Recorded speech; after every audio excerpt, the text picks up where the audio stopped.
पलामू अधिवक्ता संघ का चुनाव 18 सितंबर को होना है। शुद्ध रूप से बुद्धिजीवियों के इस चुनाव में पूरे जिले की निगाह लगी हुई है। इसमें महासचिव पद के उम्मीदवार शशि भूषण दुबे अधिवक्ता से आज सच न्यूज की टीम की विशेष बात हुई है। अपने विचार व्यक्त करने में श्री दुबे ने अनेक पहलुओं पर बात की। उन्होंने बताया कि आज भी अधिवक्ता पुराने ढंग से बने भवन को जर्जर हो चुके हैं में बैठने को मजबूर है। शौचालय, खासकर महिला शौचालय और शुद्ध पेयजल की विकट समस्या है।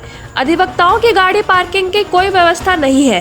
टाइट शेड में जर्जरता अपनी ही कहानी बयां करती है और इन्हीं सभी मुद्दों के समाधान के लिए अधिवक्ताओं ने मुझे खड़ा किया है। मैं वैसे नए अधिवक्ता जो थ्योरी तो पढ़ के आते हैं, उनके लिए प्रैक्टिकली कार्य प्रणाली को समझने के लिए सेमिनार और काउंसलिंग भी करवाऊंगा। आधुनिक लाइब्रेरी और वेलफेयर व्यवस्था को मजबूत कराऊंगा और अधिवक्ताओं के मान सम्मान को उच्च स्तर पर लाऊंगा।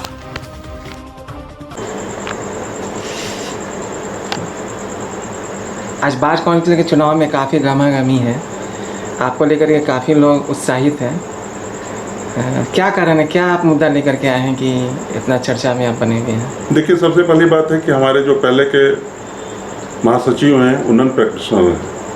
मैं एक प्रैक्टिशनर हूँ। मैं अधिवक्ताओं की सभी समस्याओं को भली भांति जानता हूँ। बार और बेंच में उन्हें क्या कठिनाई हो रही है। आज आप देखिए, पूरे पलामू प्रमंडल के जो और बार हैं, लातेहार और गढ़वा, वहाँ आधुनिकीकरण है। उनका अपना भवन है, ढंग से पेयजल की, शुद्ध पेयजल की व्यवस्था है, अच्छे शौचालय हैं। हमारे यहाँ महिला अधिवक्ता हैं, उनके लिए अलग से कोई शौचालय की व्यवस्था नहीं है, कोई कैंटीन की व्यवस्था नहीं है।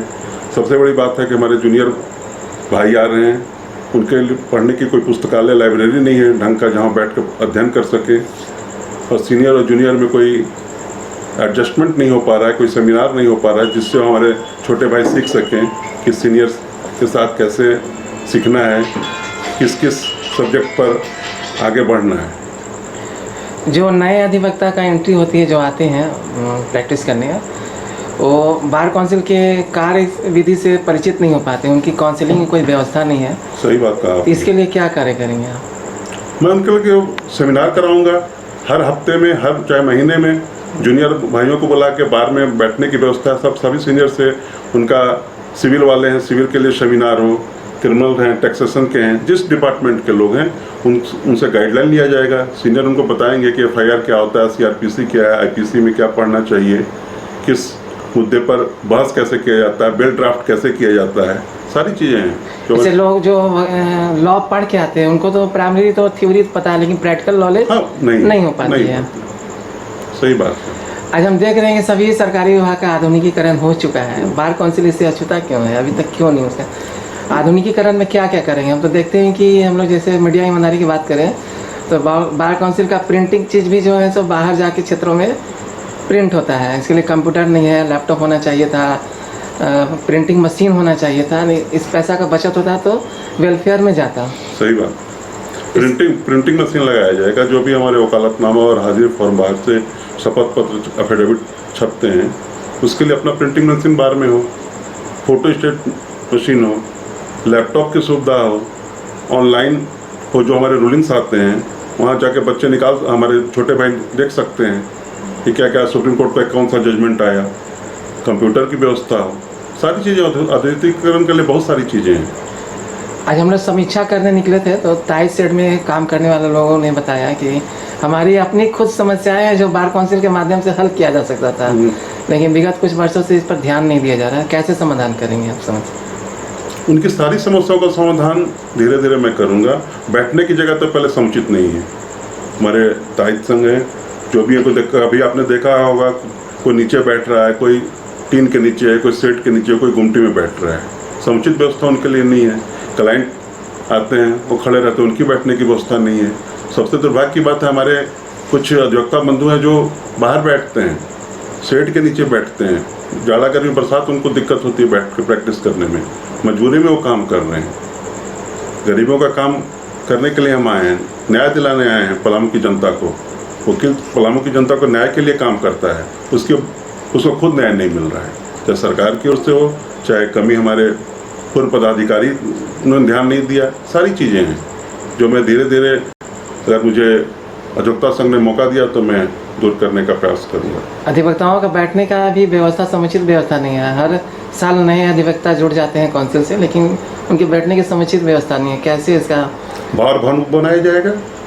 आप देखिए गढ़वा में बार भवन बना हुआ है, 4th स्टोरी है, अलग हुआ है गढ़वा 2002 में पलामू बार से। हमारा 1892 का बार है, 125 साल 26 साल पुराना बार है। हमारे जो देखिए कब का बना हुआ बिल्डिंग है, जो खपड़ा ऊपर है सो कब का है लगा हुआ है। बरसात के दिनों में अधिवक्ताओं के सर पर पानी टपकता रहता है। कोई भवन का प्रोजेक्ट नहीं है, किसी ने उस पर ध्यान नहीं दिया। पहले तो बार बिल्डिंग में जाकर सबको अलग अलग चैम्बर मिल जाएगा, सारे अधिवक्ता हमारे एडजस्ट हो जाएंगे। नए अधिवक्ता भी 50 आते हैं हर साल, उनकी व्यवस्था हो जाएगी, हॉल बन जाएगा, सारी व्यवस्थाएं हो सकती हैं। करने का लगन होना चाहिए, इच्छा शक्ति होनी चाहिए। अधिवक्ताओं का गाड़ी पार्किंग की भी बहुत बड़ी समस्या। हम नगर निगम पदाधिकारियों से बात कर रहे थे, उनका कहना है कि हमसे कोई आज तक मांगा ही नहीं ज़मीन, हम कहाँ से उपलब्ध कराएंगे। पत्राचार होता है तो हम इस पर सोचते विचार करते हैं। आपका क्या कहना था इस पर? इस पर तो पूर्व पदाधिकारी बता सकते हैं कि उन्होंने क्या किया नहीं किया। उनको करना चाहिए था, जो महासचिव पद पे हैं, जो अध्यक्ष पद पर हैं, उन लोगों को पहल करनी चाहिए थी। डीसी से साहब से मिलना चाहिए था, हमारे मेयर से मिलना चाहिए था। तो बता सकते हैं कि उन्होंने क्या पहल किया। आज के चुनाव में जातिवाद भी एक बहुत बड़ा मुद्दा होता है, आपके विचार इस पर क्या कहना है? देखिए, यह अधिवक्ता संघ का चुनाव है, जातिवाद यहाँ कोई मुद्दा नहीं है। यहाँ अधिवक्ता संघ सभी वर्ग के लोग हैं।